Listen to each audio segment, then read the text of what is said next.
Okay, magandang umaga sa inyo at nandito na tayo sa second part, no? Sa second day ng Mandala Art Festival. So yesterday, just to summarize it, yesterday we opened the Lupamana exhibit sa SM Center Burilan. At nung afternoon ay nagkaroon tayo ng artist talk na kung saan ay bisita natin sila Junyi, si EXLD, and si Rai Cruz. So today, siguro konting lakas pa ng volume. So, ngayon ay magkakaroon tayo ng lecture series, no? Sa umaga ay magkakaroon tayo ng art appreciation at mamayang hapon ay magkakaroon tayo ng basic acrylic painting. So, napakahalaga nung ating morning session and afternoon session. Bakit? Kasi i-establish muna natin yung foundation yan, no? So, pag-aralan muna natin, ano ba ang art? Pag-aralan muna natin, ano ba ang sining? So, ano bang mahulugan nito? May kakturan ba ito sa buhay natin? Di ba, mga kids? So, mamaya, i-apply naman natin, no? More or less yung konsepto ng sining doon sa ating workshop, no? Which is the basic acrylic painting workshop. Okay, so ngayon ay sana mag-enjoy tayo. So, nasa sa atin yan, no? Yung success ng lecture na ito ay nasa sa atin. So let's be participative, makinig mabuti, at gawin nating makabuluhan itong ating lecture. So ngayon, para ipakilala yung ating lecturer para sa umagang ito, natawagan ko aking kasama sa Jakarta, si Mr. Belmore Esguerra. Palakpakan natin!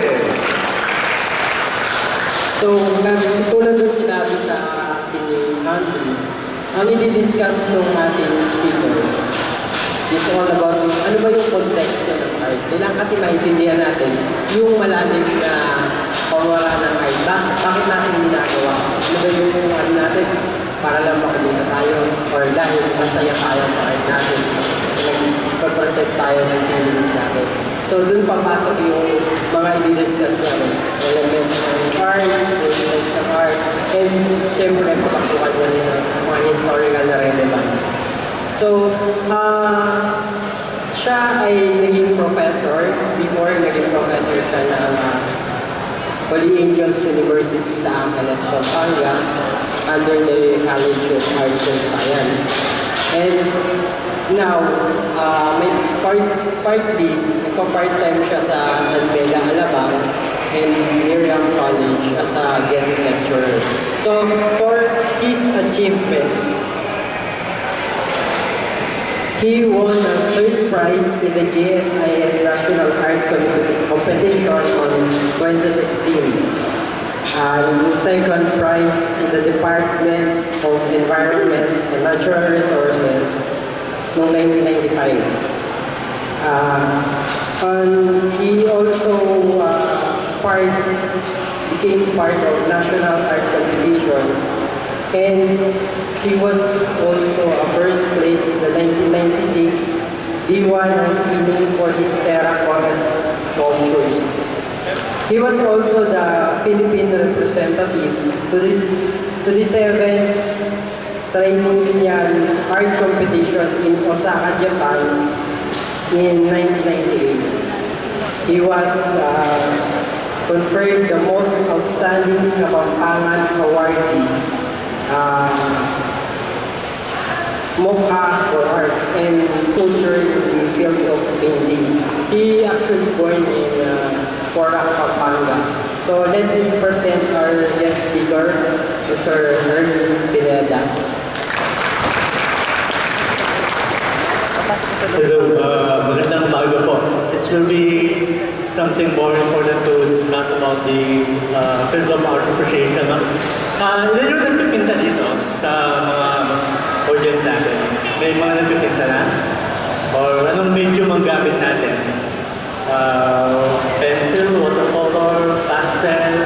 I hope you've been working on that type of medium. Okay, yung gagawin natin art appreciation topic ngayon, we're discussing about how do you appreciate an artwork? What will be the point of perspective, paano mo siya ina-appreciate, no? Pagka ina-appreciate mo kasi ng isang bagay, dapat alamin mo muna yung basic niya, kung saan siya nanggaling, anong dahilan, bakit siya ginawa ng tao, anong nag-inspire, bakit patuloy siyang tinitignan, at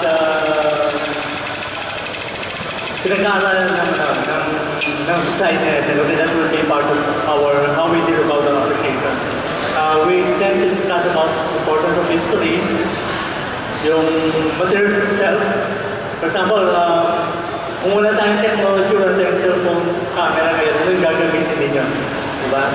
Dapat alam niyo yung pinaka-basic niya. Kasi ang pagiging artist, hindi lang siya nakabase sa technology. Kung mawala ito, kaya mo pa bang gumawa ng mga imahe nang walang supplement ng technology. Okay, that will be part of how we tend to understand the appreciation. Even in a simple way, diba, we have so many elements that we enjoy in our life. Elements of wind, the water, lahat ng elemento. No? Na-appreciate mo yung mga bagay, mga elemento.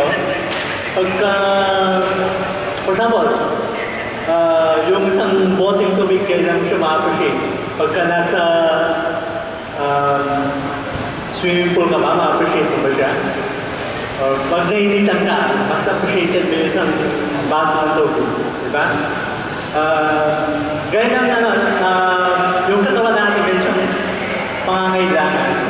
At yung pangangailangan nila, ma-appreciate mo siya pagka dumating yung point na nararanasan mo yung yung kakulangan. Ibig sabihin, yung kakulangan, yun ang nagbibigay ng pagpuno sa pagkaalam mo sa isang bagay. Okay, let's work on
let's start to study first about yung art history. Pagka sinabi natin art history, we're referring about the importance of art. What is art, its purpose, yung function, yung fundamental interpretation about formal contextual analysis, tsaka yung tinatawag natin principle of design. Let's work on that. Parang ito, magbibigay lang tayo ng images, no? That will be the most popular artwork in the time of Renaissance. Okay, that will be the work of Leonardo da Vinci, the Mona Lisa. Okay, next. Kanino work yan? That will be the painting of Claude Monet. Okay, it was part of the Impressionism artwork. And then next, that will be the artwork of Andy Warhol. Okay, saan nakilala si Andy Warhol? Kung familiar ka sa part of history, ano yung mga contemporary work ni Andy Warhol? What do you call that? Okay, most of the work of Andy Warhol were actually part of the tinatawag na pop art or the popular art. Pagka pop art, kung ano yung iconic images from certain area, yun ang ginagawa po nila ng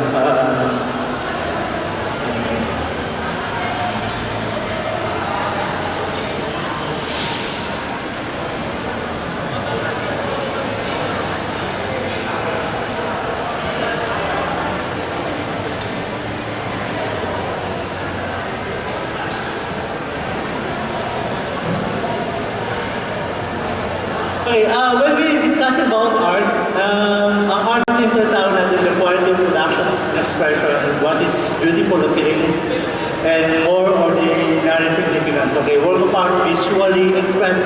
When you say work of art, these are reflected according to the senses of human.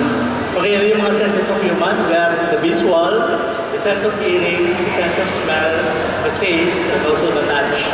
Ito yung tinatawag natin 5 human senses. Ang painting, kasama siya sa tinatawag natin visual arts. No? Ibig sabihin, na-appreciate mo yung isang bagay sa pamamagitan ng pagtingin. As a human person, hindi tayo kontento dun sa pagtingin. Kailangan we develop our human senses.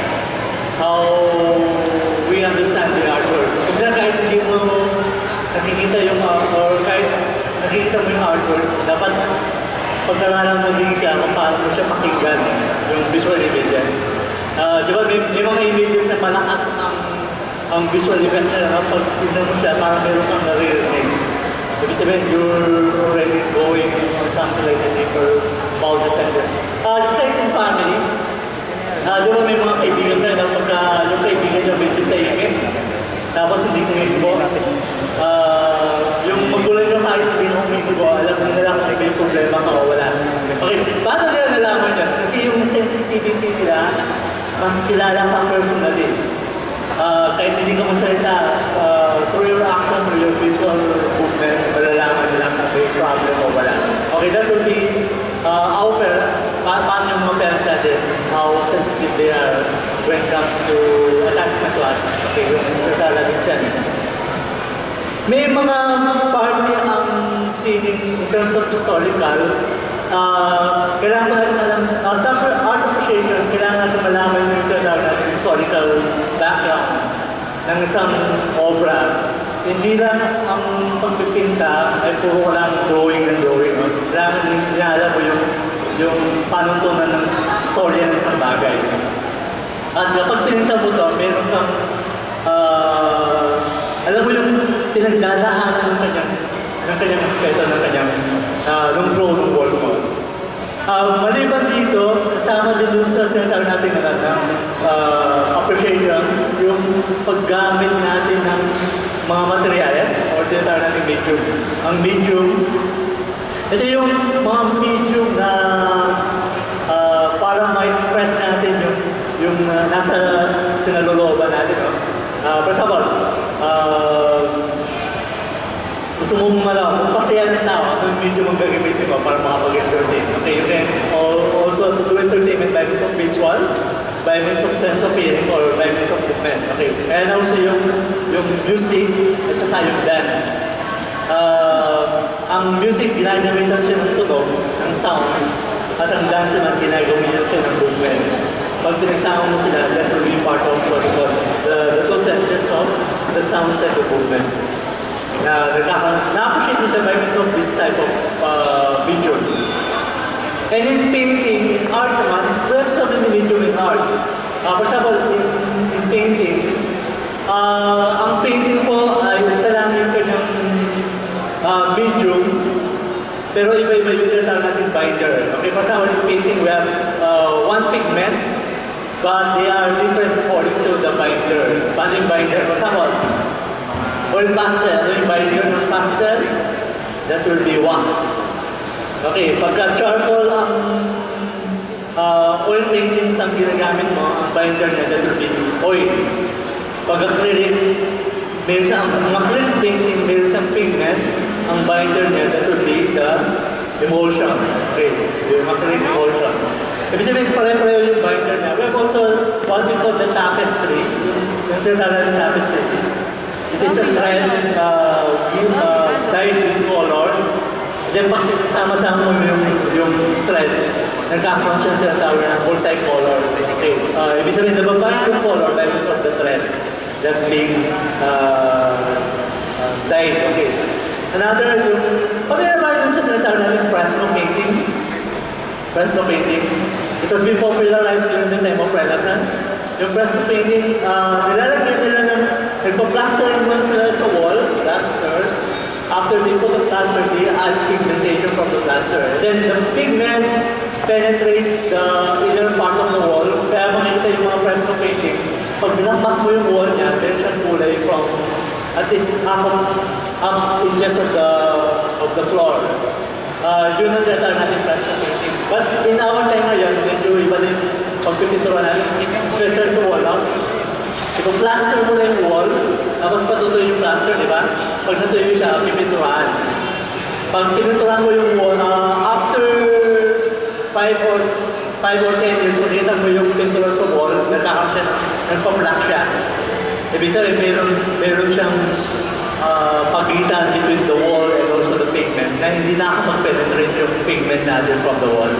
And ito yung reason maraming painting sa wall ngayon na pagkatapos ng 5 years, hindi na-apply ng emulsion.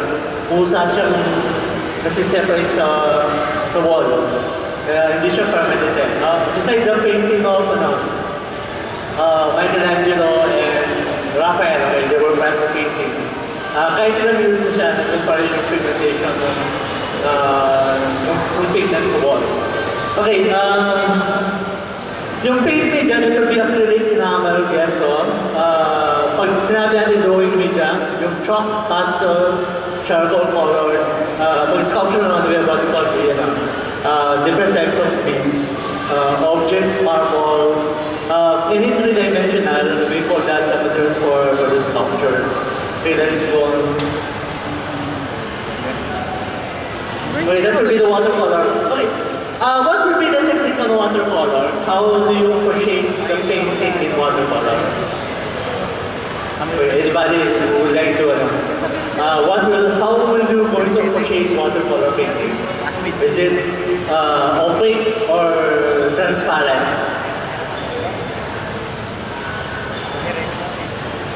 Okay, when it comes to technique, ano yung mga technique na pinapakita sa pamamagitan ng watercolor? Okay, watercolor painting, ang appreciation, nasa tinatawag natin libaw. Yung white portion ng images na kinakopy mo through your watercolor, you tend to leave out the white color. And then you control the pigment by means of using the water as a control. Pag nilagay mo yung water sa papel, tapos nilagay mo siya ng pigment, then you try to control the pigment by using the brush, di ba? Yung lighter to darker color yan, yun ang tinatawag natin to control ng pigment. Okay, in watercolor, you have to understand the mastery of what you call the value of the colors, the application of the pigment, and also the idea of what we call the libaw. So pagka yung artist na watercolor artist, gumagamit siya ng kulay white, that is an authentic watercolor. So dinadaya na yung principle or yung appreciation ng watercolor when it comes to technique. So pagka watercolor, you need to apply what you call the leave out. And watercolor is the most hardest way to paint compared to other mediums like oil and acrylic. Pag nasanay na sa watercolor, lumipat ka ng acrylic, mas mastery mo yung acrylic sa application because of the technique of watercolor is totally different from the other medium. Makikita mo yung bilis ng kamay ng artist when it comes to watercolor. Okay. When we deal about art appreciation, we try to discuss about or study about the importance of history. Okay, bakit importante ang history sa art?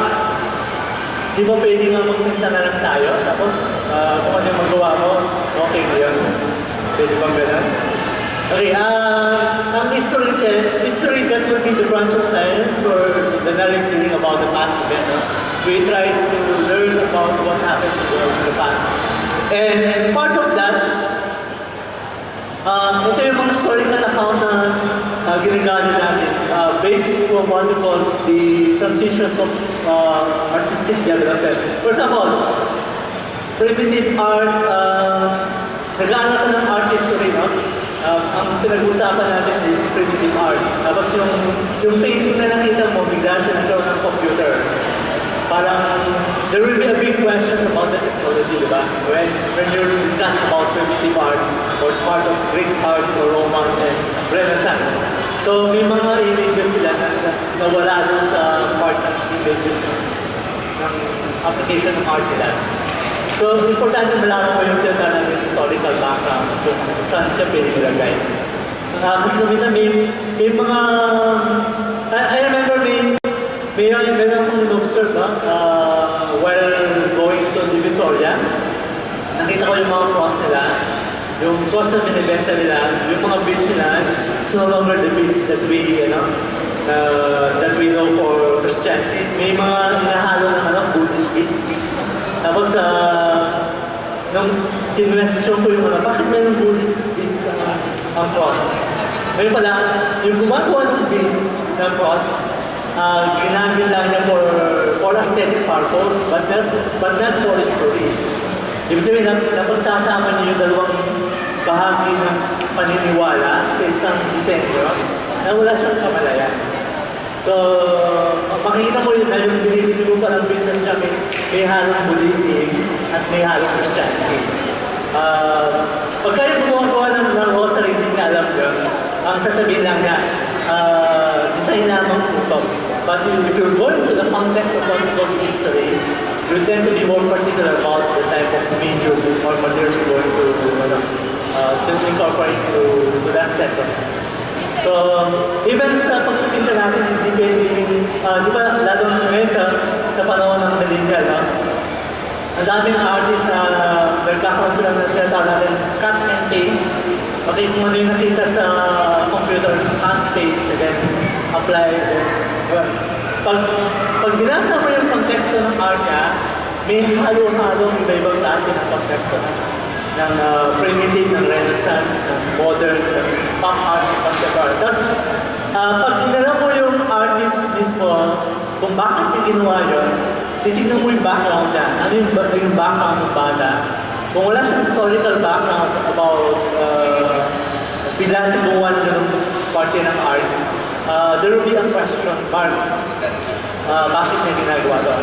Similar in the idea of what we call the abstract painting, di ba daming artists ngayon nag-abstract, no? Tapos pag tinanong mo siya, bakit hindi gumagawa ng abstract? Kasi masaya akong gumawa ng abstract. And then pag nireview yung art history niya or yung profile ng artist niya, pagkikita mo, kaya pala nag-abstract to, hindi siya marunong mag-drawing. Parang it's becoming an excuse rather than part of what we call the development. Ang pagpipinta ng representational, it is part of how we make ourselves becoming mature in art. Kasi pag bata ka, you go to the classical painting, realism, you copy Renaissance art, photography, hyperrealism. And then once you apply all those things, you tend to explore. Sabi mo, sisirain mo yung realism, no? Ang mangyayari sa realism turns into surreal. After the surreal, expressionism. And then after the expressionism, you tend to go to the abstract. So pag inaral yung art portfolio mo, makikita na galing ka ng realism at nag-travel yung artwork mo in different form. Na hindi siya nag-jump automatically from the abstract.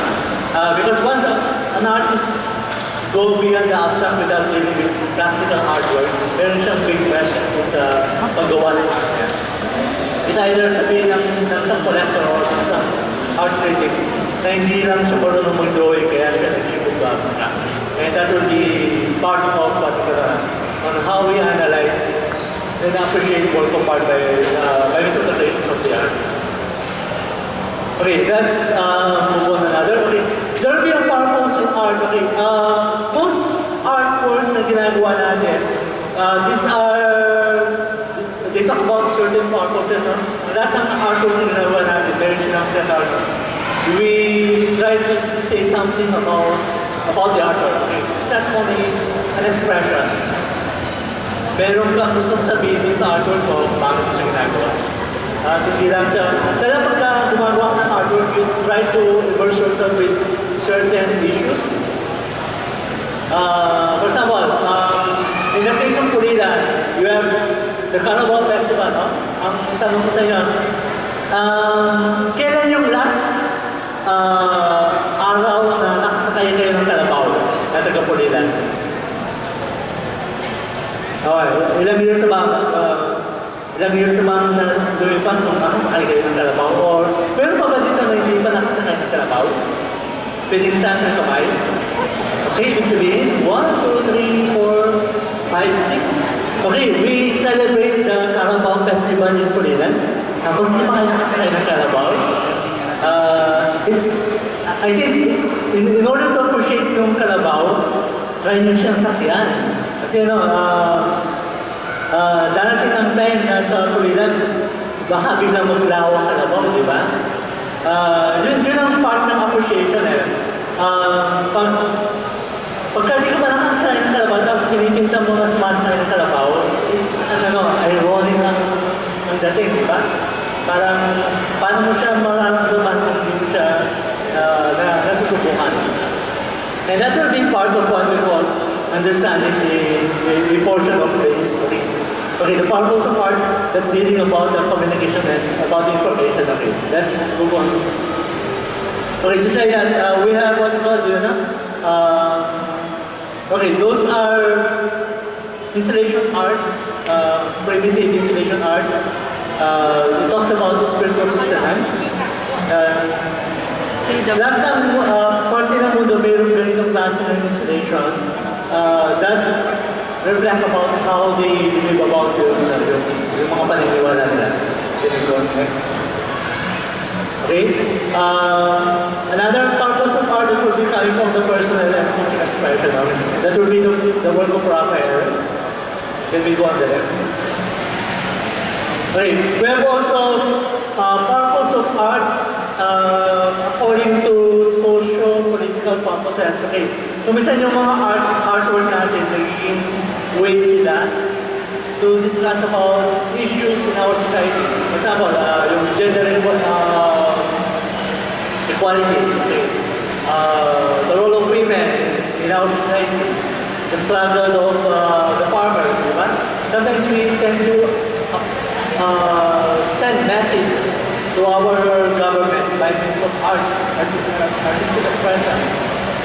Just like what happened in our province of MAndala, nung time na nagkakaroon ng road widening on the road, nagamit ng art as a protest to stop cutting of the trees. Ang ginawa ng grupo namin doon, nagtinta kami ng mga puno, ng mga tao sa mga puno. And then it was been seen by the media, the published on the front page magazine, front page headlines. Nung nabasa siya ng mga senador natin, they immediately make a call on DNR regarding the problem. And those are part of what we call the political and social function. We have also social and political influences. Pagka sinabi natin social and political influences, if you'll be familiar about the monument that we have in our country, those are part of what we call social political influences. For example, the People Power Monument. Okay, why they put up such a monumental images of sculpture? These are reflections about what happened to the EDSA Revolution. Okay, yung balintawak yung monument, yung mga people, it is part of what we call the political and historical. So the people can easily reminded about what happened to that place. It's becoming a landmark where the personal ng kilusan niya na pinamunahan ni Bonifacio. Makikita yung importansya ng tinatawag natin landmark or the monumental. Okay, let's work on. We have what we call a fundamental interpretation and formal contextual analysis. When you're looking on an artwork, you always try to think about fundamental interpretation and also formal and contextual analysis. Let's work on this. Then one. Next slide. Okay. Ito yung art equals form plus content. Di ba pag nagtitinta kayo, ano yung forma niya, ano yung message niya. Okay. In creating an artwork, lalo na sa artistry or art appreciation, kailangan familiar muna kayo sa tinatawag natin the elements of art and also the principle of design. Are you familiar with the elements of art? Okay, what are the elements of art? Line, color, form, texture, space, value, light and shadow. the chiaroscuro. We have the perspective, ano ba? Texture. Okay, those are the elements of art. When it comes to principle of design, yung mga principle of design, balance, harmony, okay, emphasis, breathing, ano ba yung isa?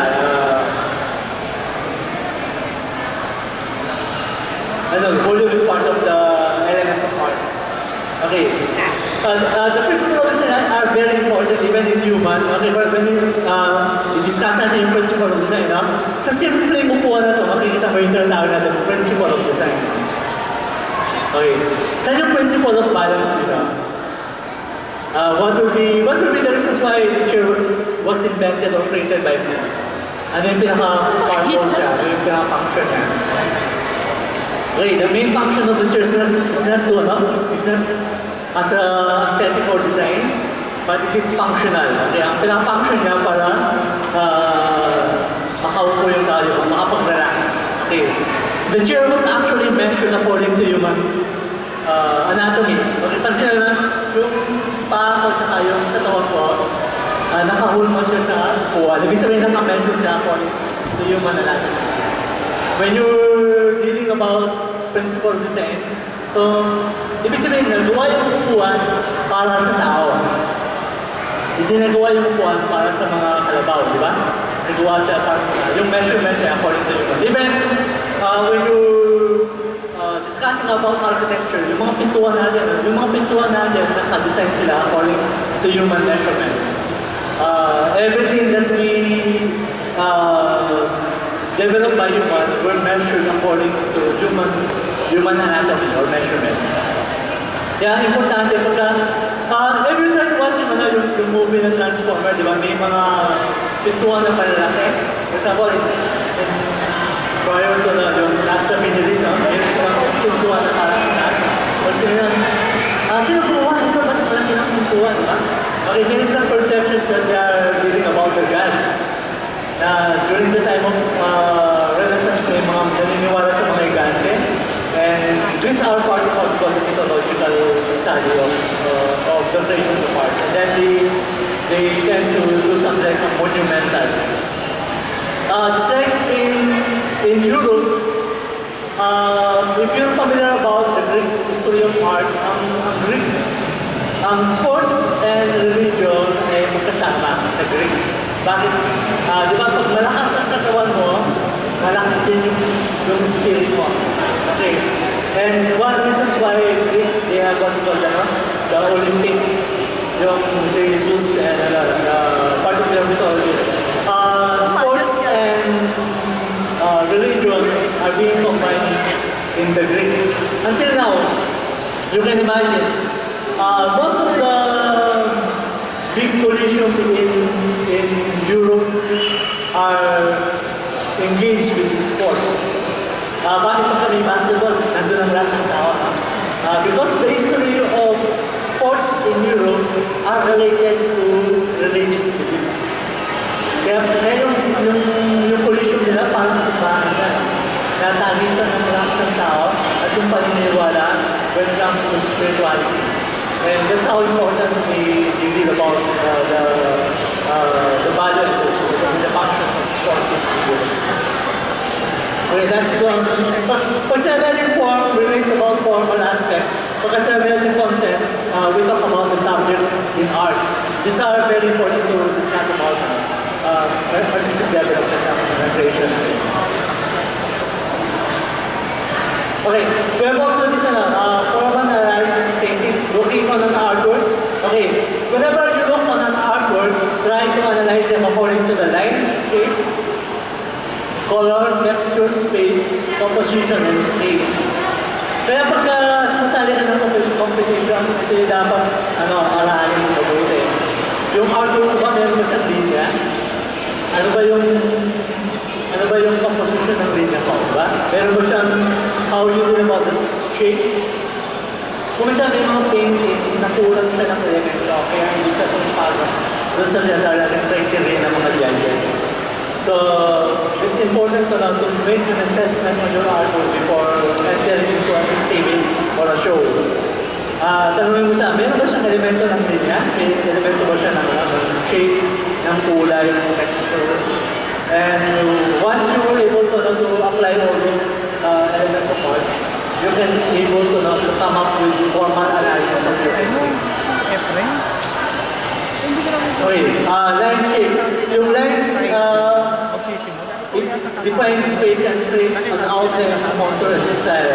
There are visible like let's work. Okay, let's try to view about the work of the Renaissance art. It was a painting by Raphael. Okay, yung pinakita dito, yung tinatawag namin yung point of perspective. Yung perspective yung nasa gitna.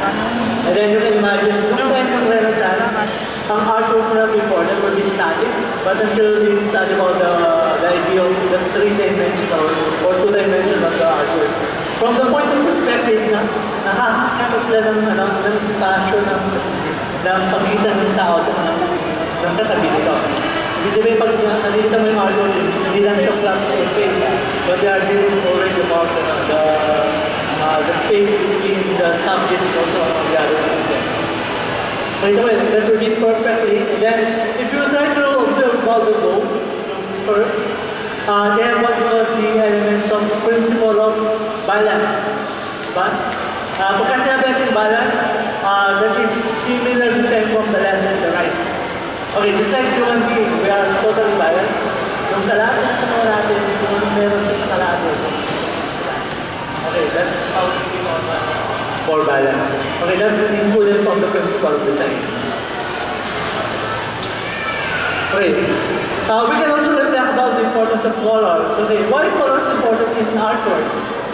Okay, how do colors started? Paano ba natin ma-appreciate ang kulay? Paano tayo nakakakita ng kulay? Or how do colors were produced? Okay, through reflections. Okay, through the beam of light by means of what we call the prism. Okay, yung prism, ano yan? Di ba, prism is from one ray of light, pag tumama siya sa reflection ng prism, nagkakaroon siya ng multicolor, di ba? The first color that we call it the primary color. Okay, primary color that will be blue, red, and yellow. Okay, why we call them primary colors?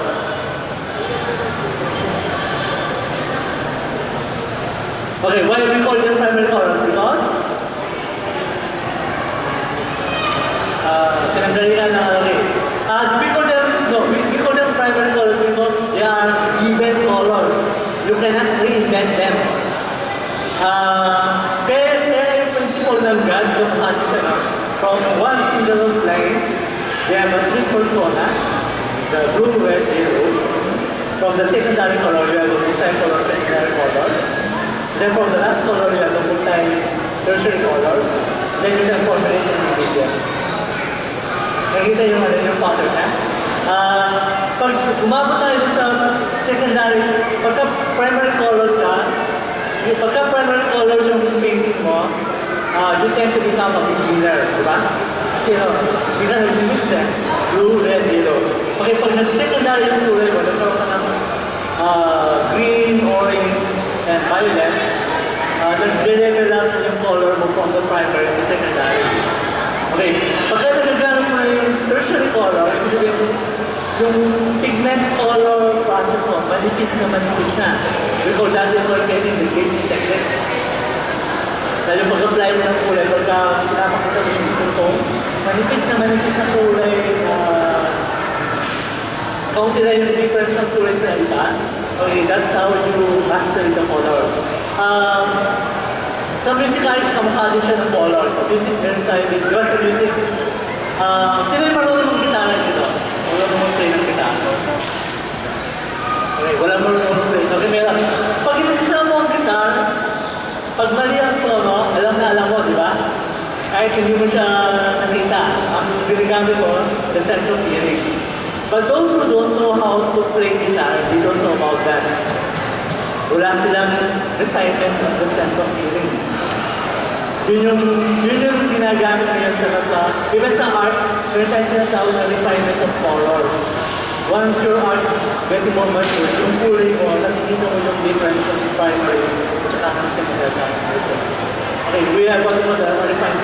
As a human person, we develop our human senses. Even sa pagkain, I remember my friend from sa Pampanga po kami, meron akong kaibigan na taga-Iloilo. Kumain kami sa isang restaurant while taking our meal. Nag-discuss kami na ano yung lasa ng pagkain. And then, doon sa paglasa namin, sinsulot namin kung ano yung mga ingredient. For example, meron siyang butter, meron siyang sukal. Okay. Tapos, parang nagtatawanan ka na, no? Those are one way of, creating an analysis by some sense of taste. Pagka yung sense of taste buds mo, medyo mature na siya, kaya niyang compare yung secret ng KFC, yung gravy nila. Kahit hindi sabihin ng isang restaurant ang kanyang secret recipe, kaya naman po siya i-follow because we have a sensitivity about the taste of the ingredient. Kamukha din ng smell. Pag yung nilong nakakaamoy pa kayo ng mabaho at saka mabango, ibig sabihin your nose is still functioning. That you have sensitive sense of smell. Pero pagka wala na nakaamoy yan, medyo question baka may problem yung sense of smell. And those are one way of creating part of our artistic appreciation. Alam mo ba yung, for example, yung pabango ng lalaki, diba? Bakit appreciated siya ng babae? Okay, ang pabango ng lalaki are actually intended for women's senses.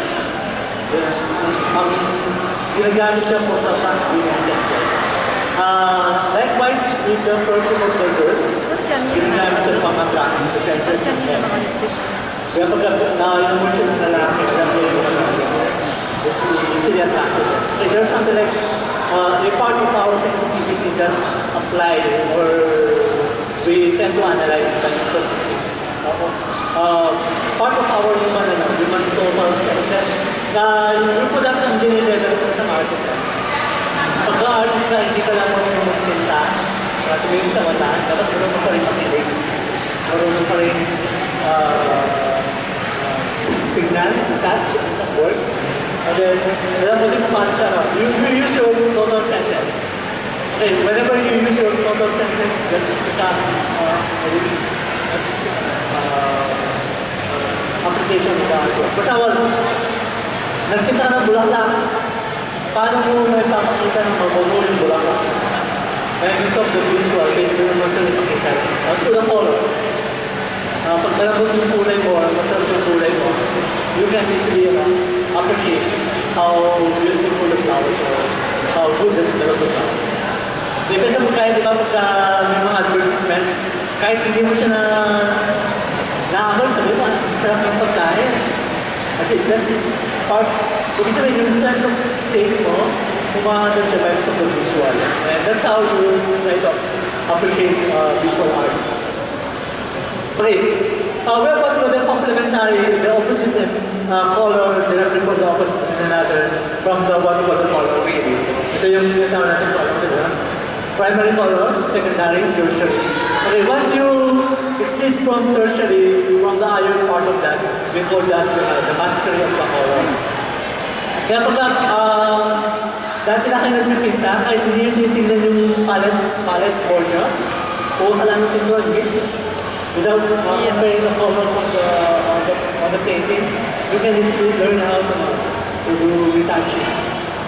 Kasi yung kulay mo, sensitive na yung images mo, yung palette pigmentation ng mga mo when it comes to color. Okay, that will be the color saturation. Okay, in our technology, we have that already. Kung may mga cellphone sa computer, you can learn about the quality of what we call the color saturation. Okay, measures of the brightness, dullness of the hue, or we call that the intensity. Okay, just like that, we have what we call the color value. You can make your portrait something more darker or lighter. Ito, inaalam mo yung color pigmentation. Merong technique sa Renaissance yung magpipinta mo na siya ng black and white. After that, they do the basic technique. They apply the color brown or human glass. And then, we call that yung application na parang glazing technique. Manipis na oil na i-apply sa canvas. And then after that, you can appreciate the images of the artwork. Okay, just like the painting proper, most of their artwork are part of what we call the glazing technique. So, yung part dito, that will be black and white lang, yung babae dito, white and then they added portion of what we call the pigmentation. Try nyo na, yung magpa-photocopy kayo ng portrait nyo, tapos dinit nyo sa plywood or canvas. And then, i-apply nyo ng malabnaw na pigment ng color scheme. With isang pahiga. Tapos yung tinatawag natin sepia color. Then you can already come up with what you want. Pwede gumawa ng but we prepare yung mga hand talaga para ma-practice yung plywood. Okay, that's also important in the elements of art. We call that the texture. Okay, what the textures offer to painting. Okay, yung textures ko minsan, nag-create siya ng elements of surprise. You see pagka yung painting masyadong mapino, hindi mo siya ma-appreciate, diba?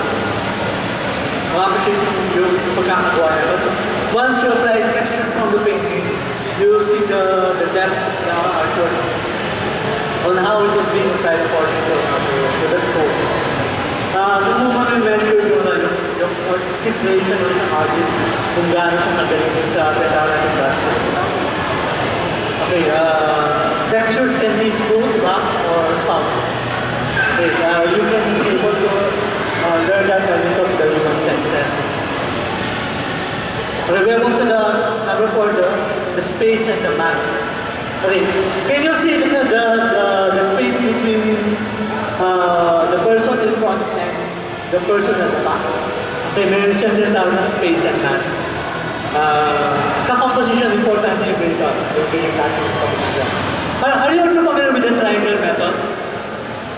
Triangle method is a basic principle of composition. Lalo kung gumagawa kayo ng images, you work on the triangle method. It's a very traditional way of how you understand the composition. Even in photography, di ba, the third, rule of third, are you familiar with that? In photography, the rule of third.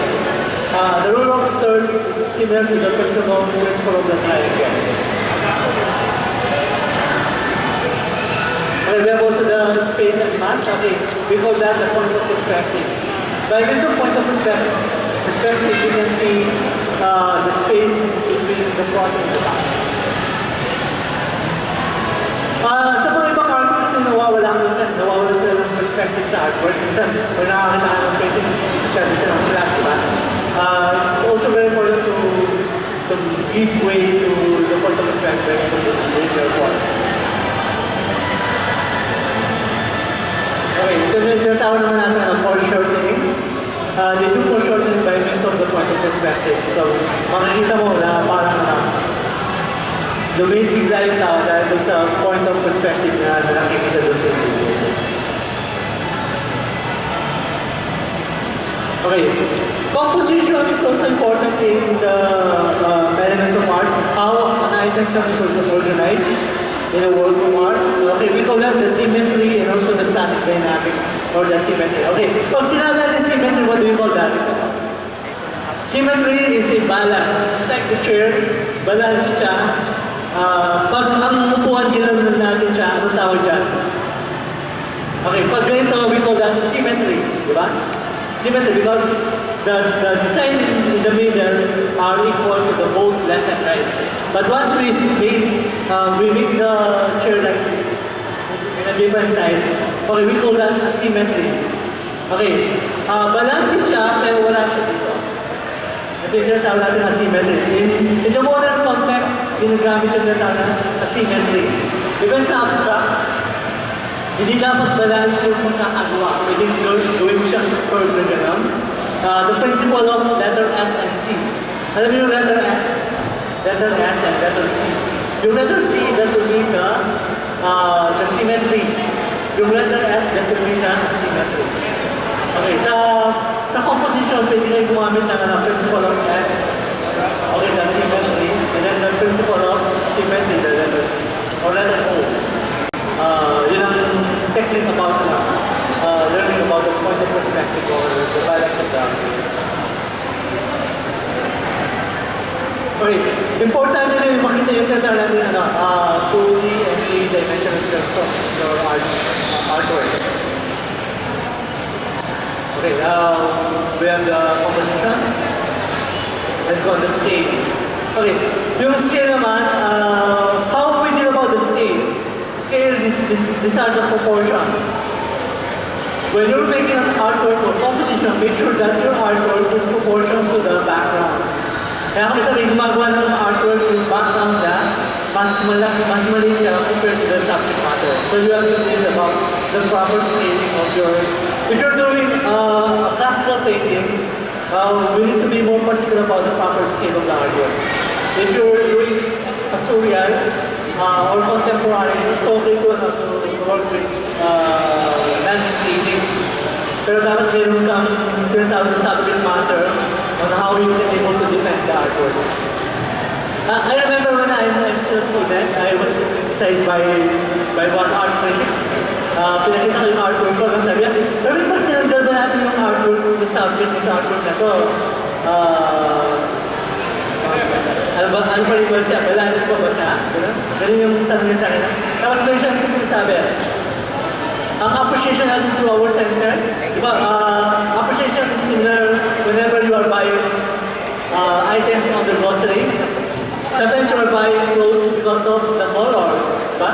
Ay, sige, nabili ko to dahil maganda yung kulay. Okay, you are visually concentrated on colors. Now, there are some people who are concentrated about the texture. Binili ko kasi malambot sa balat. Yun ang purpose siya, kaya niya binili yung damit, no? Hindi sa kulay, kaya komportable siya malambot sa balat. Okay. Meron naman bumibili sa supermarket, bumibili siya because of the label. Dahil sa brand, ay, ano to, Benzo, kaya ako siya binili, kahit mahal, di ba? Kahit magkano pa siya. So, it's label conscious or brand conscious, bibili niya sa bagay. Okay, you can learn about how people appreciate things according to their senses.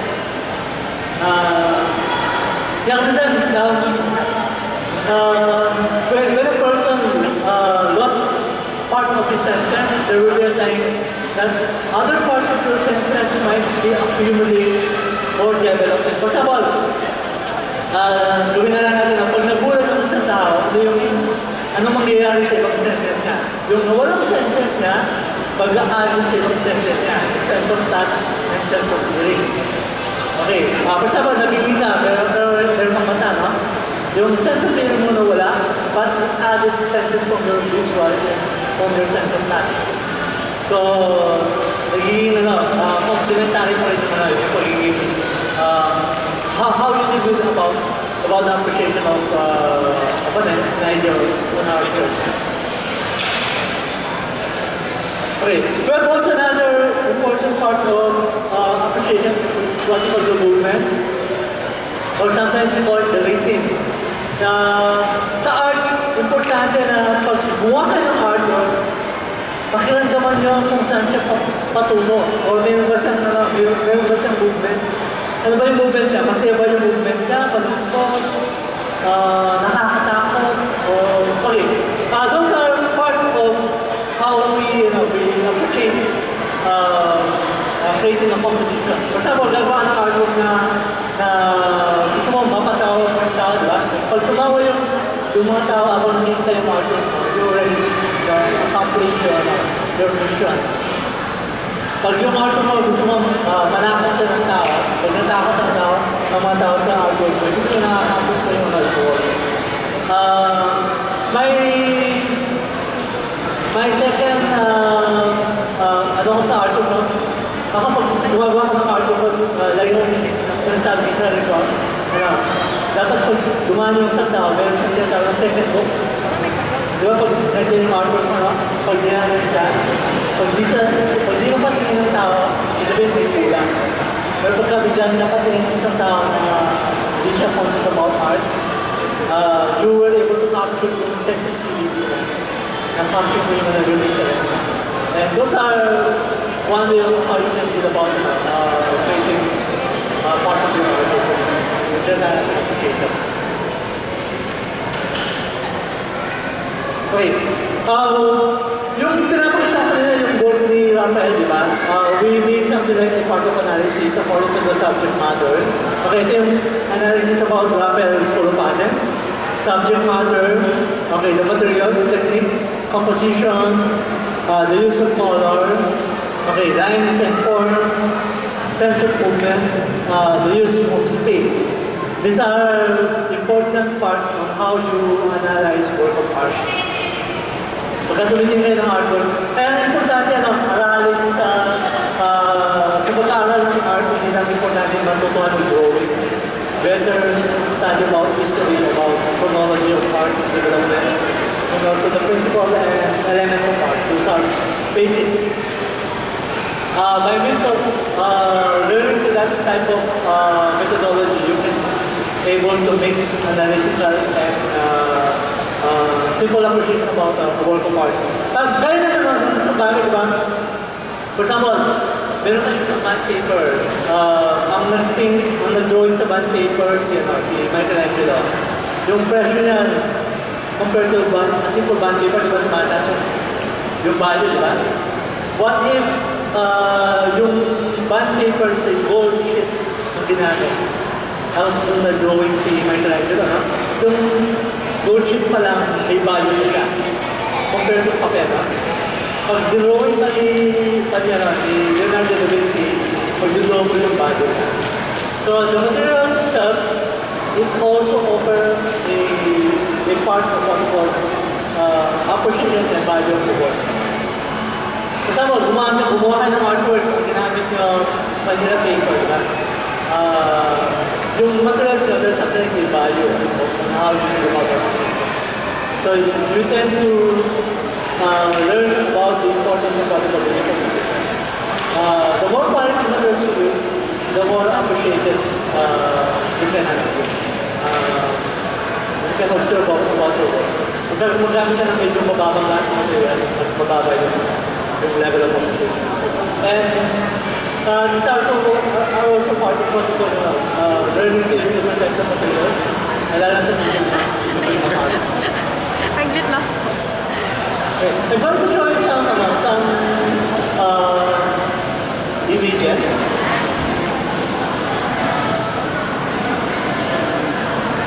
Natatawa. Pag yun na po.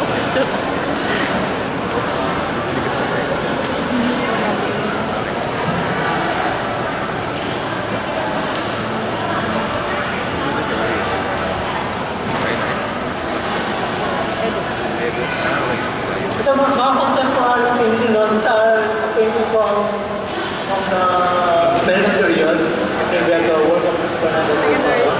Okay, Fernando Morsolo is more on realism, right? Pero ang work niya is actually an impressionism.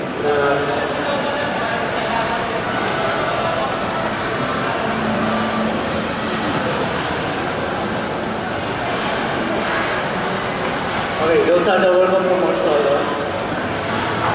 Okay, the human anatomy. Okay, that's Fernando.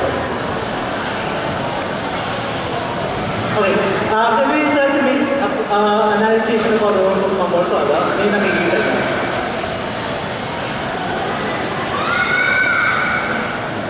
Let's try to observe. Ano yung interest niya Morsolo?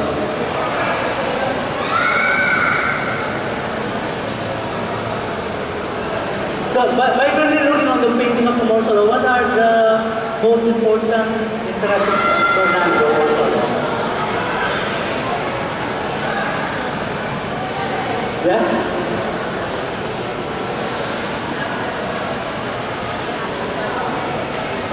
Yung pinoportray po niya yung daily life. Yes, okay. Fernando also tried to capture the daily life of Filipino during the time of the American period. But in a form of romantic, di ba? Romantic images. Yung lahat ng mga images niya, puro mga mestiza, mga mestiza babae, di ba? When you go to rural, yung na-capture niya yung images, but we try to capture according to the part of the realism. Walang verse ko pa. Contemporary, di ba? Parang it's part of the daily life. Para siyang camera na document yung lugar. Okay, most of the time of also spent in Camarines Sur, part of Bicol region. Hanggang ngayon, yung influence ni Fernando Rosalo, buhay pa siya. Kaya pag kami nakita yung mga artists na ganyan yung trabaho niya, ang identify mo agad, when you do something like a labeling or categorize, you categorize them according, yung work mo, kamukha niya Rosalo, diba? And then, you have to be honest about yourself. Ako, honest ako sa sarili ko.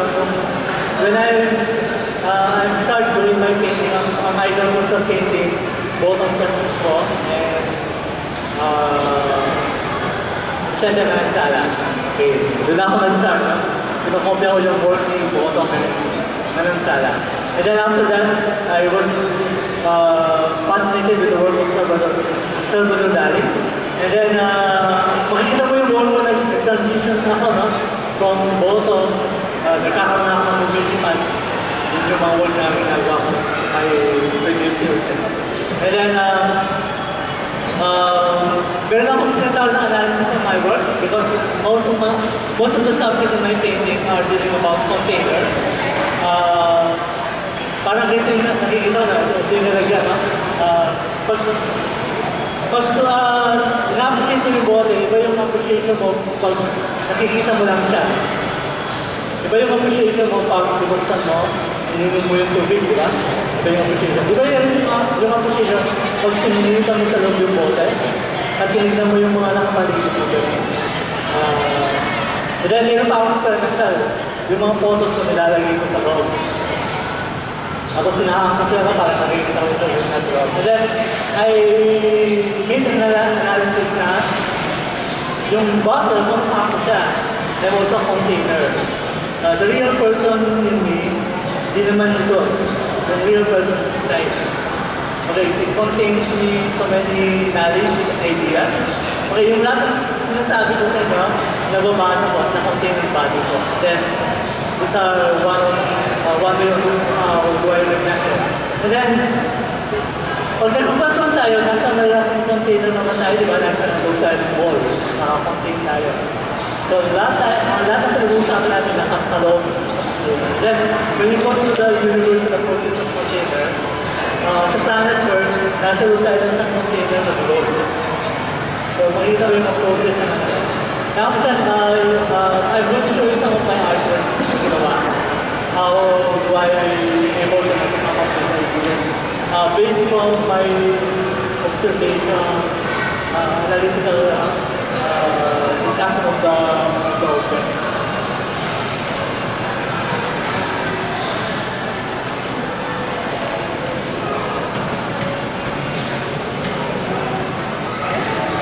Okay, may papakita ko sa artwork dito na becoming controversy. It's a work by Christina. Ang ano niya, political message siya. Gumawa siya ng graphic design na yung mga rulers of the world. Nasa loob sila na sila. Yung ginawa niya ng artwork. Medyo naging part of it. There is something like a controversy about the Pope is going to be destroyed back. Parang ito the daily work. Even if you are leaders, Pope was saying, we have what you call the daily routine, daily habit. That's about, di ba? Tayo din ginagawa natin yan. Pero pagka pinakita mo sa visual perception, May magagalit, di ba? Ang pinakita ka yan, hindi naman karapat-dapat. But they were trying to discuss about social, political, on this matter. Yung,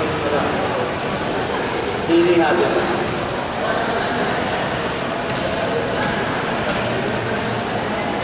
Maganda siyang pag-usapan in terms of political. We have also Queen Elizabeth.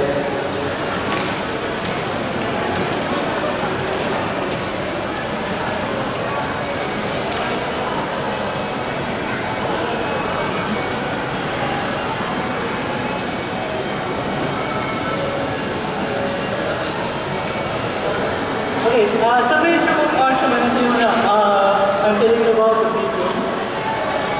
Okay, why medium is important to art appreciation? Okay, medium ito yung materials na gagamitin for art preparing the materials. Yan, ito yung mga pigment. Ibig sabihin isa lang yung pigment na yan. Tapos, iba-iba lang yung tinatawag nating binder. Red dust or canvas. Okay. To give you a little background about how materials is being invented. Okay, yung pigment, meron na natin tinatawag ng oil, tempera, watercolor, plastic, pastel, pressure, and glue. Okay, tempera, they were using what kind of binder sa tempera? Egg white, di ba? Ginagamit yung egg white as a binder. Pero sa may pigment ka, yung white ng itlog, pwede pang binder yun. It was being used in after the Renaissance, egg white. Okay, pastel, we have a soft, we have a oil pastel. Fresco that will be pigment binded from the plaster. Acrylic that will be binded by the gold. Ito yung mga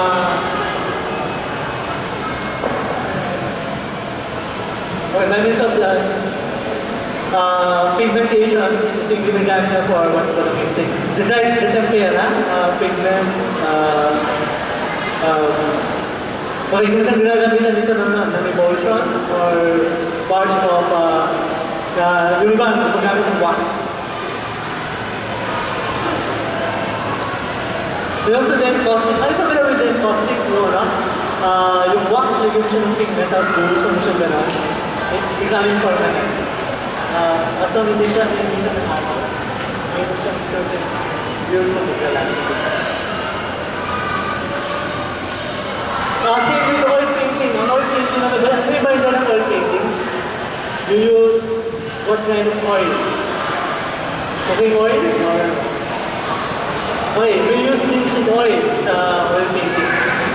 Insert pigment, and then panglabnaw yung turpentine, yung oil ang pag-binder natin. Kaya yung oil painting, pag nato yung oil, titigil yung pigment sa canvas.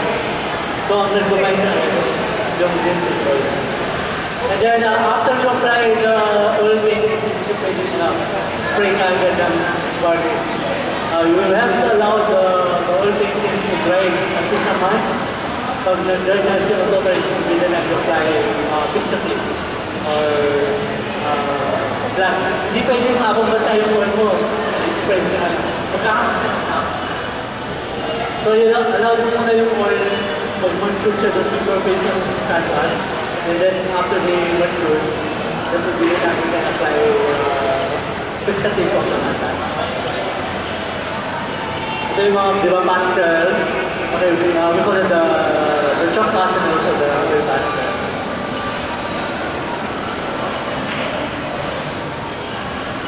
Okay, chalk pastel. Pag gumagawa ng pastel, paano tayo nagpipita ng oil pastel?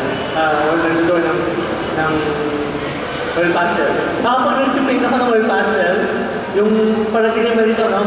Yung kailangan mo lang kulay, yun ang nilagay mo. Huwag mong nilagay yung lahat ng kulay ng pastel mo sa harapan mo.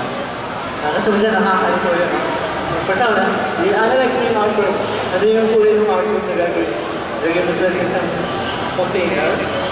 Okay, ito yung, ang tawag nila doon, limited palette. So you limit yourself with certain color and then you work with that color. Ang problema sa art, the more color, the more complicated. The less color, the easiest way to apply. So, sa mga masters, ginagamit tayo natin limited palette. Ibig sabihin, they work with 3 colors or 4 colors. After that, that is the only colors that they have from their palette. Tawag nila limited palette. Kasi you can use also 3 colors, and then you mix the color according to that. Mix mo na lang siya. And you tend to master the application by use of the limited palette.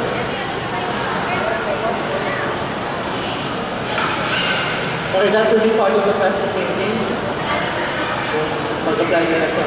Okay, the work of Michelangelo, the Sistine Chapel, is made of plaster or the fresco painting. While the plaster is applied from the ceiling, they apply a pigment. So, si Michelangelo, mabilis ang kamay niya in terms of yung application ng fresco painting. And compared to Leonardo da Vinci, mas mabilis magtrabaho si Michelangelo. Da Vinci is very perfectionist. And this is also the reasons why yung last supper niya, nagkaroon siya ng imperfections about the fresco painting. Kaya nung nirestore yung artwork niya, yung tinatawag natin the last supper, there are some pigment that enter the plaster through the fresco painting. Ibig sabihin, dahil sa pagkakas ni Da Vinci, natuyuan siya ng plaster, then sinapply the pigment.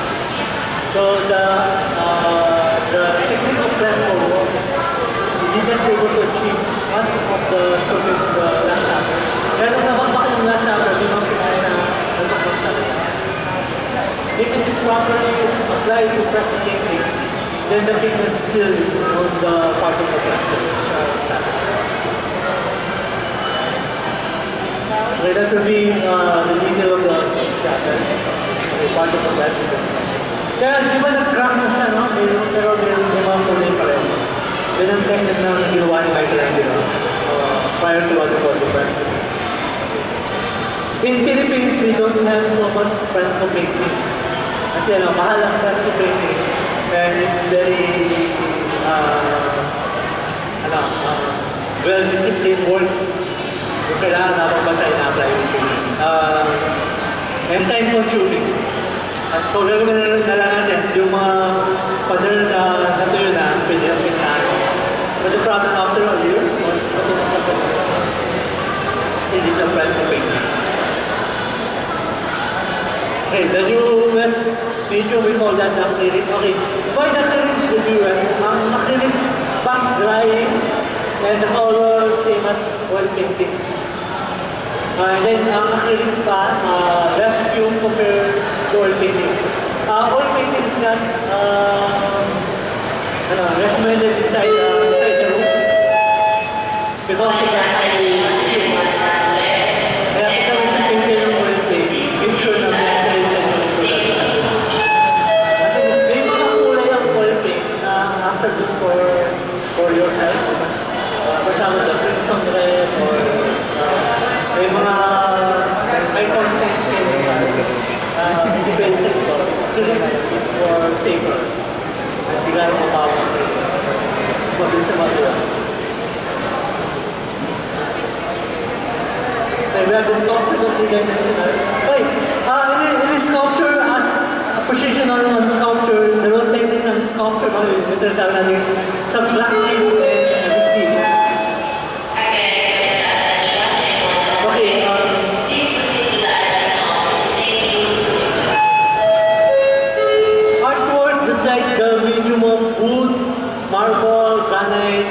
We call that subtractive method. Tinatanggal mo yung portion na ayaw mo dun sa surface ng wood o ng bato. And then, yung outcome ng sculpture mo, yun na yun. We call that subtractive, you remove. In clay, sa terracotta, ceramics, clay, we call that additive or subtractive and additive. You can remove, you can add. O yung polymer resin. Kasi gumagamit ng polymer dito. Yung parang A and B, tapos ihalo mo lang siya. Ang tawag doon, subtractive and additive. So you can add. In the sculpture of Michelangelo, yung Pieta, ang tawag nila doon subtractive. So once you remove a piece of the a piece of the marble, you can no longer add it. So that's how we appreciate the of the evidence of sculpture. And then we have also two types of sculpture that, okay, when you say relief, it's flat surface, what images. When you say freestanding, you can see the image here. Okay, just like one body. We call ourselves the freestanding sculpture. Kasi nakikita ko siya mga okay. Those are the relief sculpture. Okay, the Bonifacio in Manila, the sculpture from Egypt. We call that the relief sculpture. Kasi one-sided lang sila. Okay, we call that the freestanding sculpture. Means that you can see them in three and the okay, we have the stone, bronze. Ang appreciation ng mga materials iba pa rin compared to other materials. For example, yung bronze, bago mo magawa yung bronze, kailangan mo matuto ng casting. Okay, casting from clay, from wax, then transfer to the metal. Pwede yung human body, from human body, you cast them, then transfer into stone. After the stone, you transfer to metal. We're paano, we're doing this type of workshop sa mga bata. Nag-cast kami ng tao, tapos yung transfer namin siya into plaster of Paris. After that, resin, and then we apply it into paper mache. So, 5 medium of carbon, yung nagagawa yung acid. Yung appreciation nagbabago yun. Iba yung value ng metal sa plaster at saka sa papel. But the images were actually one. Those are the techniques and methodology on how to work with it.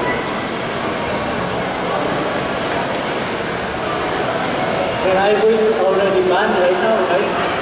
Bawal na yung ivory medium ngayon dahil sa... kung gagawa ng ivory sculpture, kailangan mo nang pumatay ng elepante bago ka makagawa ng gano'n. Since binawal na siya internationally, kaunti na lang yung gumagamit ng ivory. Okay.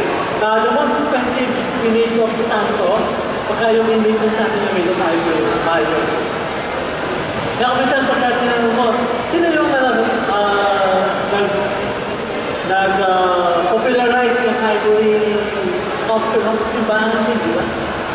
Kasi may kasalanan din ng simbahan sa pagpatay ng elepante. So, kaya totally bad na yan. Pulse ng ivory from the element, rhinoceros. Kahit na nagagamit sila something like that sacred, still because of the endangered species, tinawag eh. Kaya ang ivory yung hindi kumali. Okay. Pamilya ba sa terracotta? Terracotta is a natural clay with clay orange.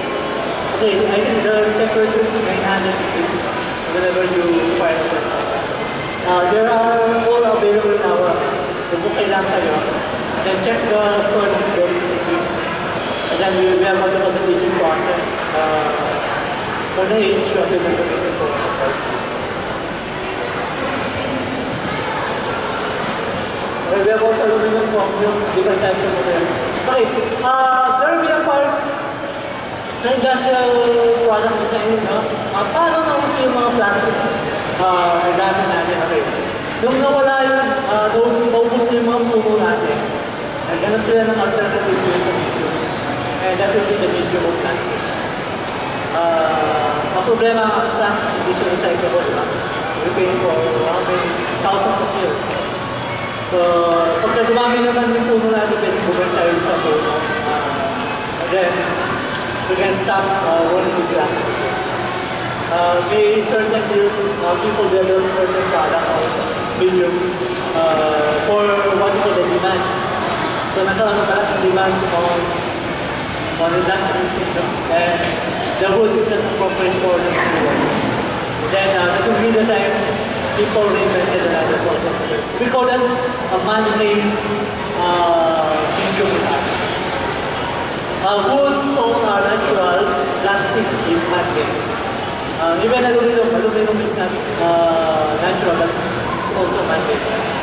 Terracotta is natural, but ceramics is man-made. Pag pinag-combine mo yung dalawang elements ng tao na wala sa nature, ito lang. Man-made medium. Okay, even in architecture, we have so many materials on how you were able to appreciate. For example, nasa loob tayo ng Robinson ngayon, ha? So, try to observe about the interior design ng Robinson. Well, kulay yellow or green. Tapos, sino yung may-ari ng Robinson? Tapos, i-reply mo siya, no? Favorite color Manila yung orange and yellow. Parang, ayun, kakaroon ng analysis ng appreciation. Tapos, sino yung architectural design ng Robinson compared to SM? Ano yung architectural design ng Robinson? More on asymmetry. Okay, the other one, ano yung design sa kabila? Yung design sa kabila. Because of symmetry. If you go to Pampanga, Robinson Pampanga, ang design ng Robinson Pampanga is modern asymmetry. Ibang design from the east and north from the west. Okay, that's make them something more different in terms of architecture. And then you can learn them about yung influence nila, ano yung influence nila. Let's study about history of architecture. So malalaman mo kung ano yung influence ng even human person, how you do appreciation. If I'm going to ask a student, di ba, can you stand up? Okay, mag-analyze tayo ng art na based on the way you do fashion statement. Yung sombrero na, yan, okay, DC. Tapos, favorite na niya, di ba? Okay, ma-analyze mo yung tao based from assault niya. Tapos meron siyang, what's this? Keychain.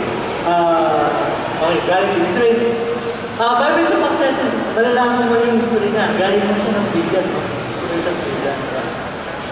Okay, through the availability of images and kulay, magkakaroon na ng assessment or analysis. Ngayon, that's how you appreciate. Ngayon, kung analytical ka, magkakaroon ka ng conversation sa kanya, gagawa ka ng kwento base na sa nakikita ko sa kanya. Kaya, galing na pala ng bigyan. Kailan ka nakikita na, di ba? So, you're creating an open communication. So, mag-open na rin siya at magbabasa na rin. And that's how you talk with them. You create an appreciation with people. Even sa art, ganun din. I remember when I was in college, I have a time every weekends, travel ako ng Manila, going to... pag nasa Manila ako, I always have time, kailangan, hindi ako aalis ng Metro Manila hanggang hindi ako nakakapag ng National Museum. Tapos ang ginagawa ko doon, kinakausap ko si Juan Luna. Paano kinakausap si Juan Luna? Patay na siya, no? Yung painting niya, yun yung kinakausap ko. I'm doing my exercises at that time. I'm carrying a replica of Juan Luna na pinitinta ko, tapos sinukompare ko yung artwork ko sa yung original.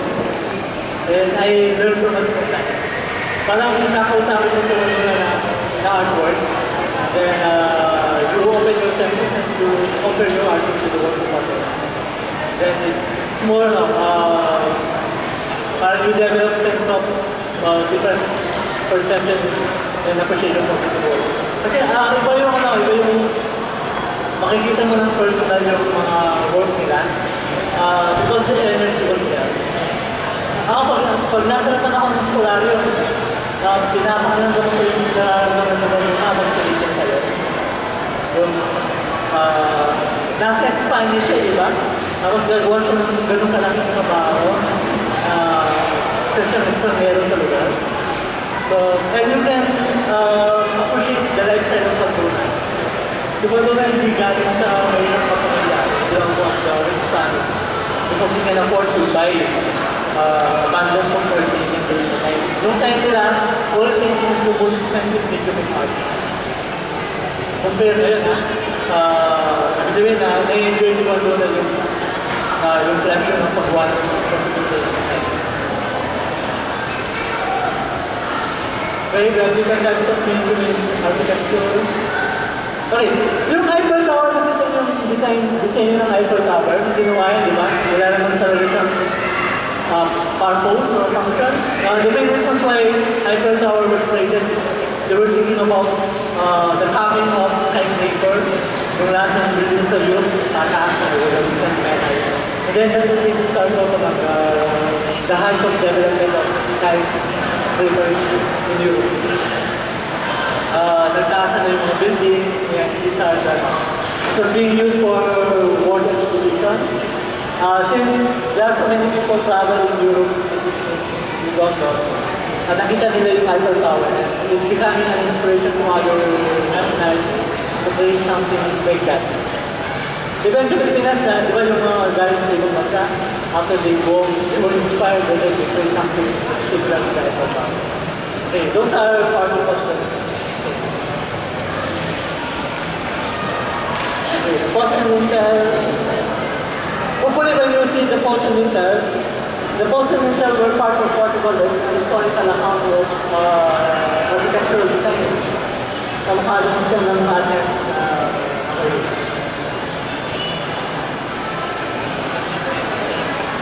With the keystone, when you go to Traverse, you can see this type of design.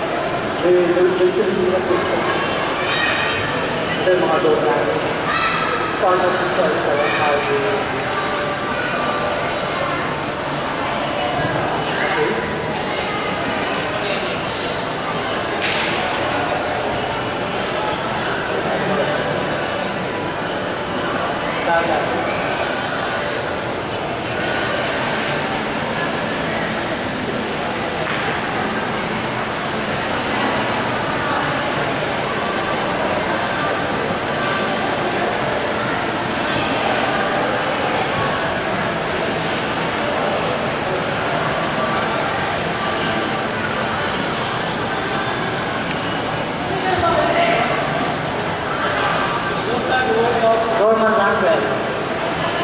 He was an illustrator.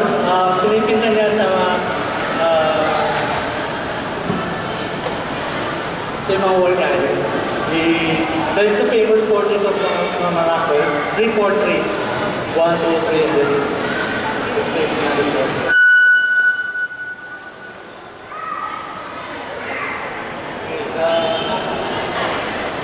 He was an illustrator, and then he's doing so many illustration on watercolor and paint. And yung mga artwork.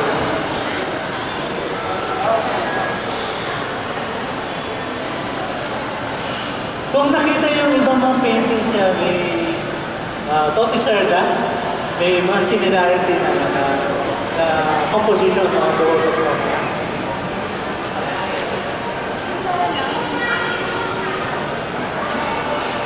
Okay, he's very particular about the human expression. It's like this. The sailor wanted to have a tattoo. Lahat ng mga girlfriend niya nakatattoo sa braso niya. Kaya pinapagura lang na gano'n. Tapos pag may other girlfriend,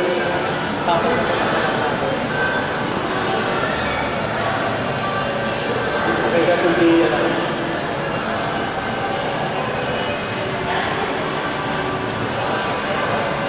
it's very particular about human expression, yung character ng mukha. The title is The Gossip. Yung chismis siya ng kwento sa kapitbahay, tapos yung chismis bumalik sa kanya. So,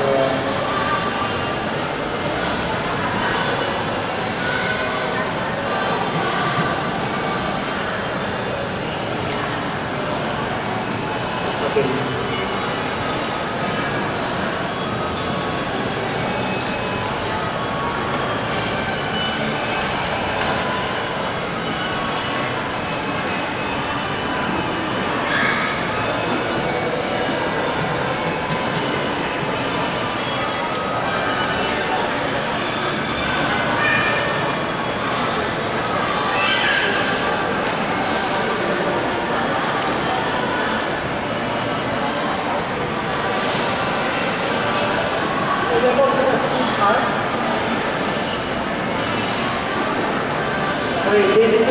about other dimension, perspective, and then an illusion. Or multicolor, abstract inside, and then they apply realism on the top. Yung background na in-abstract na. Tapos, ito yung sa preliminary contemporary na ginagawa. Wawasakin yung background na, then nalagyan nyo na napagibig yan. So, yan. Okay, the graffiti. Okay, you can do graffiti and then add the images. Okay, pag in-study mo yan, di ba?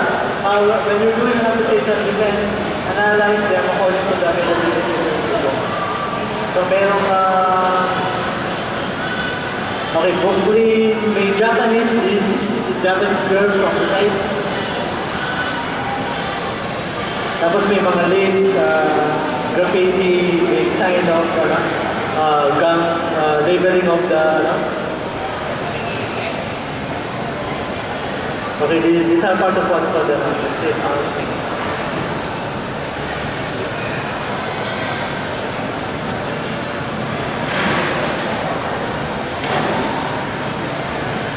So by really looking on simple artwork of the street, you can see what kind of artist the one who made.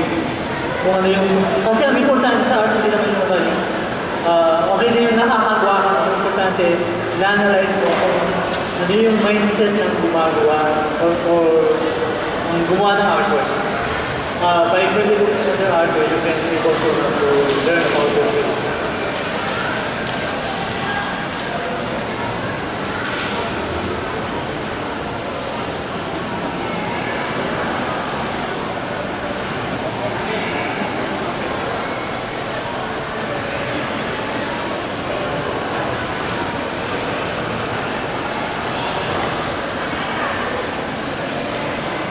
And in question, Lord of the Rings.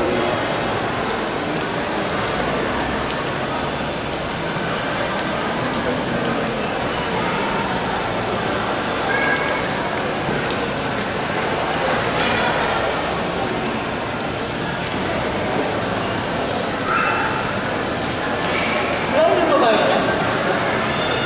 Hopefully, 1974 ba? Hopefully, yeah, Si Audrey Hepburn. It was popular diba? Magandang babae. Noong mga 1950s, nasa bayan niya na Marilyn Monroe. So, pinagagawa rin naman.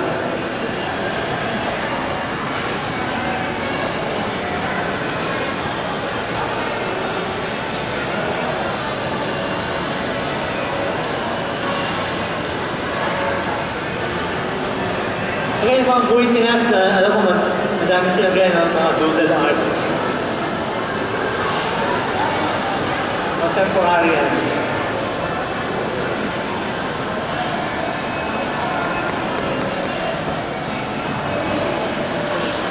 Ito parang, pag tingnan mo, di ba, parang watercolor approach. Yung sa libaw, dito. Mabilis yung pag-apply ng kulay.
my experience.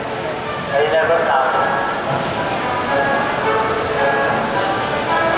His exceptional style has earned him many awards and recognitions like the third prize in GSIS National Art Competition in 2016, second prize in DNR National Art Competition in 1995, and first prize in B1 and Singing Awards for his terracotta sculptures in 1996.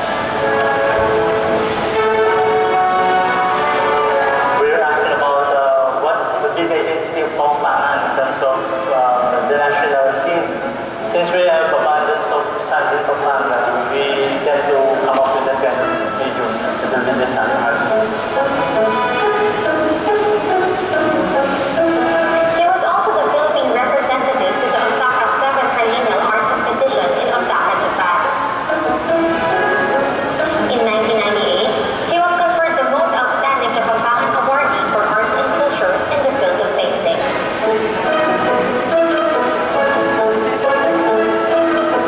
Just keep working on your art, don't be discouraged. And then pursue your dreams, and then once you be in love with your work, it turns into love to you, and then the love turns into like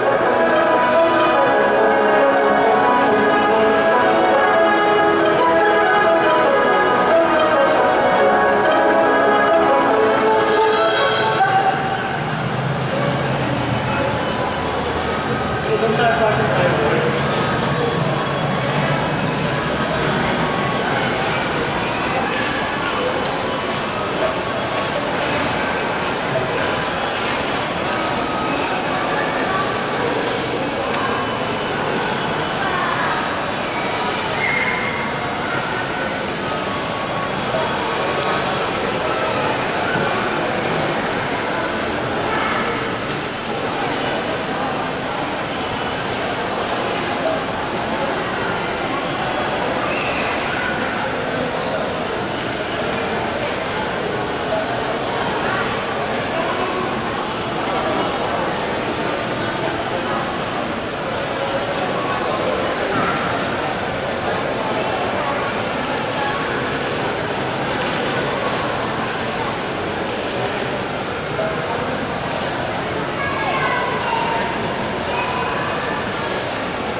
Okay.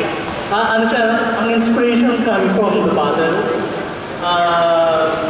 Before kasi I travel from different part of the Philippines or ibang bansa na. Naghahanap po ng inspiration. There will be a time na nagkaroon ng stagnancy on ideas. Parang kahit gawin mo, wala kang ayos. Concept. So, after I travel, nasa bayan ako, wala ko rin. Nung nasa kitchen ako, doon nag-spark yung ideas. Nahulog ko yung isang bote na kamasa. After nung nabasa, yun parang isang ganda nung pagkakamasa niya, narinig ako. Then, at the sad side, I'm breaking glass from our wall. So, yung mga 20 bottles of container. Sabi ng daddy ko, ito po binabasa ko mga bote, sayang. Kasi hindi naman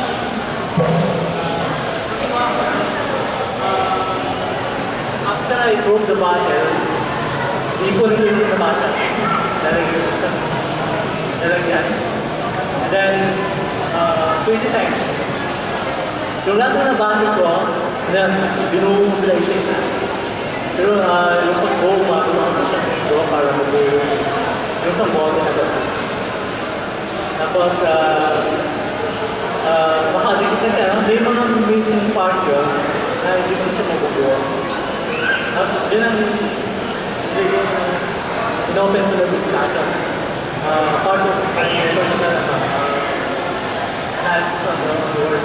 So, di ba as a human person, we tend to remove naman ng body. Tapos, the basket yun ang girlfriend mo. Basket yun na. Tapos, kung agad, paano ko ba? Okay. Ang analysis ko, kung nakakabasa, tingnan mo lang yung ano, yung nawawalang piece ng bottle na maliliit. Doon sa mag-start mag-analyze. So, ano yung mga maliit na bagay na nawawala sa akin? Okay, that time I started doing the painting with them. That work is, the title is The Battle of Armageddon. I was inspired on the book of Revelation. Yung, the Battle of Armageddon is the battle between God and man. And whenever we experiencing tragedy, right, we blame God. Diba? Kasi binabangitan, God, why this has happened to me? Okay, those are some of the part of our battle to God. And then the battle, literally battle and battle, it sounds similar. So, doon ako na, yun about there's also a work which being part of this in the Gowanes.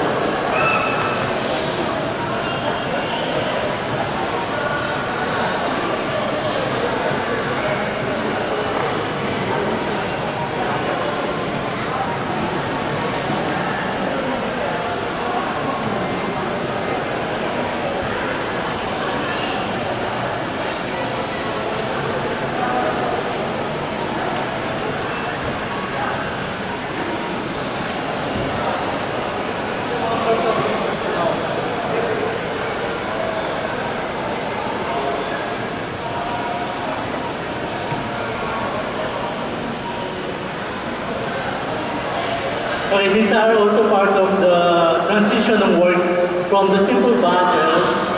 We create that type of artwork. The size of that will be 2 meters by 2 meters. Medyo may pagka-modern approaches, but it's very intricate. I've been using pointillism artwork on the map. And then yung lahat ng black na nakapalibot, may mga images sa loob. I think I worked for that for about 2 months. I've been spending and most of my time for that.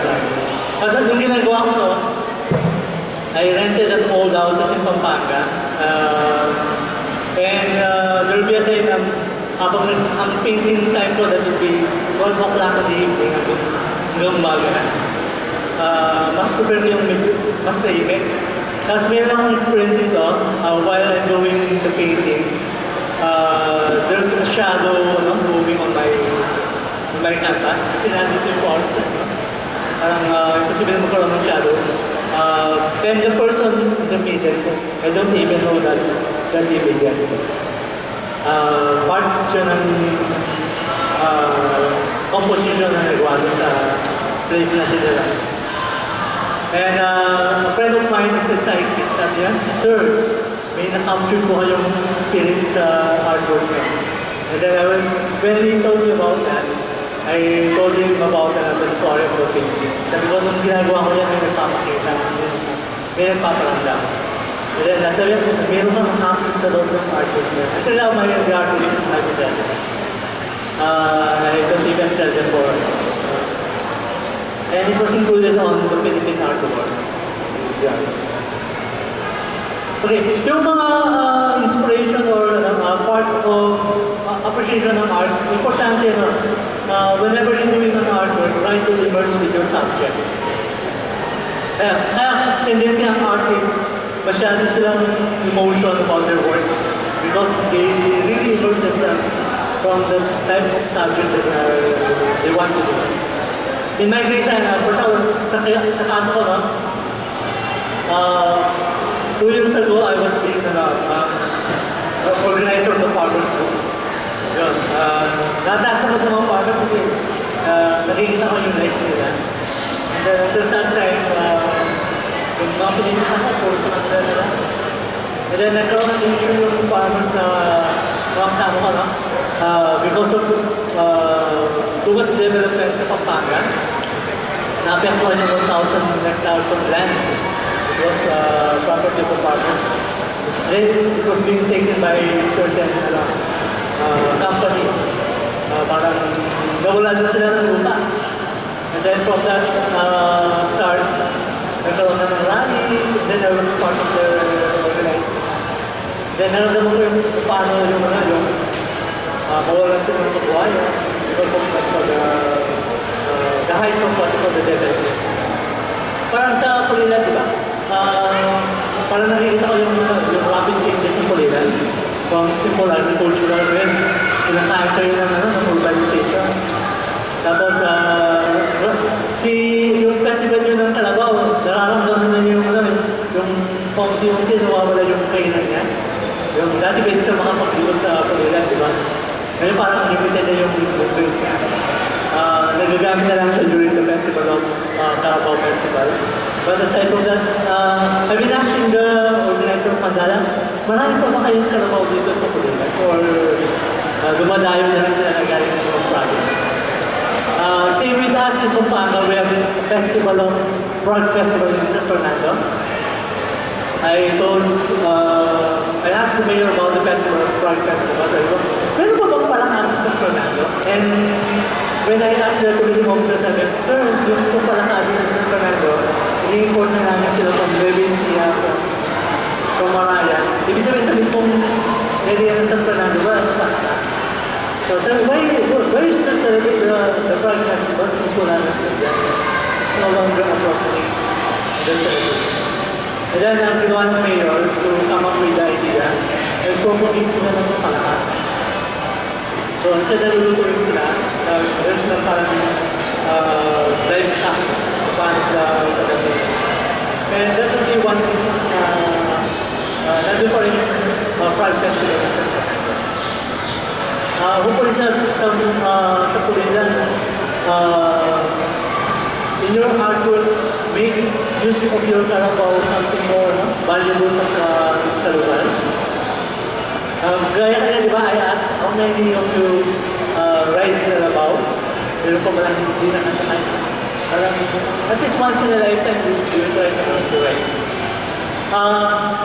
Okay, lastly, another part of the position, sa case ko na, I'm a mountain climber. Nakakit ko yung bundok Alaya, tinaturo ang part of Mindanao.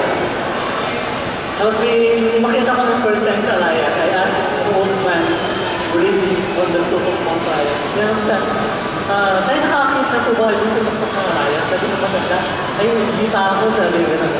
Tapos nung train ko yung mukha niya, lungkot na lungkot, kasi parang umabot na siya ng 7 years old, hindi mo siya na-try na umakyat sa tuktok ng Mount Alaya. And that will be, missing part of when you're becoming a person. Just like an artist, the way we appreciate art is the most important part of appreciating an artist to immerse yourself in the subject that you want to play. Tapos pag naramdaman mo yung pinta mo siya, doon mas naging malalim yung pag-create ng art. Kasi hindi lang siya sa puso, no? Meron siya na rin napapagmalaman ko ang art. Sabi nga pag nagsama yung isip at saka puso, yun ang pagandang parte ng patience. Kasi pag ang puso lang siya, nandun yung illusion. Pero sa pag-create ng ating kailangan ng pag-aaral, kung paano siya dinagay yung program. Okay, this will be the end of our talk about art appreciation. Do you have any questions related to what we discussed? What questions po?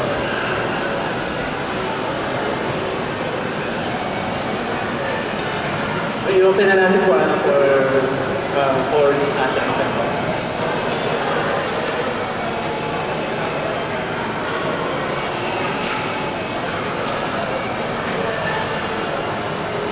Okay, review tayo, no? Review lang tayo. Ano yung mga important elements of art? Okay, review lang. What are the elements of art?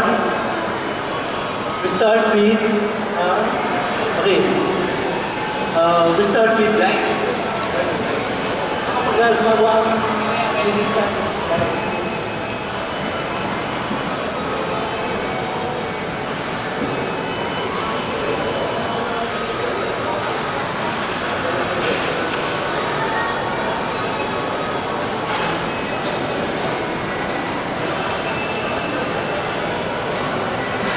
okay, yung importance ng lines, okay, elements of art, lines, after lines, we have form. Okay, yung line, di ba lines is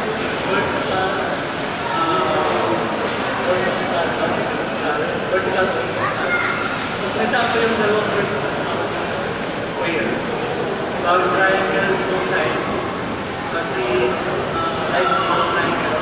For example, okay, those are the basic form. Even man is also part of form. Pagka tingnan mo yung elements of the tao, paano mo kami dito about form? Sabi lang yung matapos. Tingnan mo sa tao, that's what it is. And then you added the colors, the textures. Okay, elements of art are very important.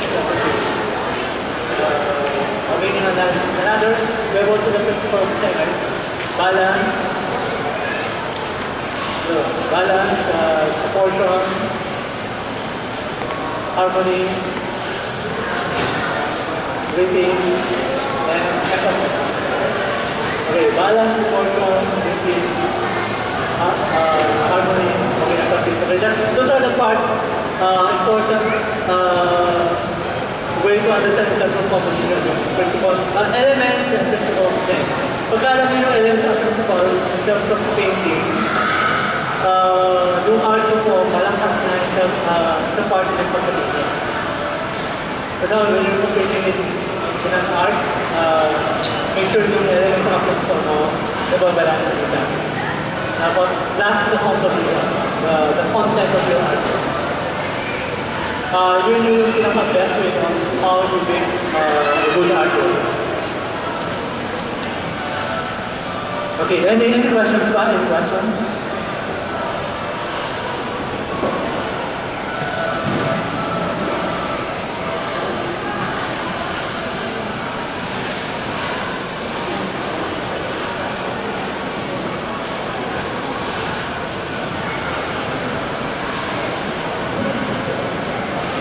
So, actually kulang pa yung time natin with regards dun sa naging top ni Earl. Kasi every time na umattend kami ng art festival like recently sa Isabela, diba?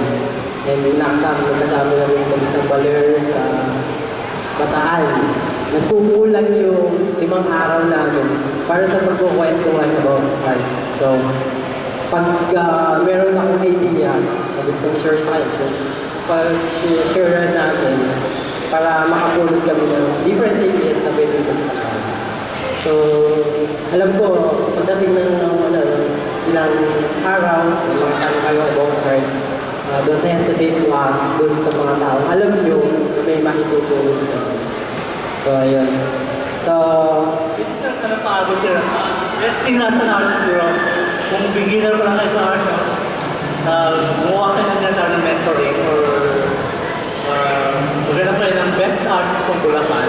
Tapos, try to have conversation with that.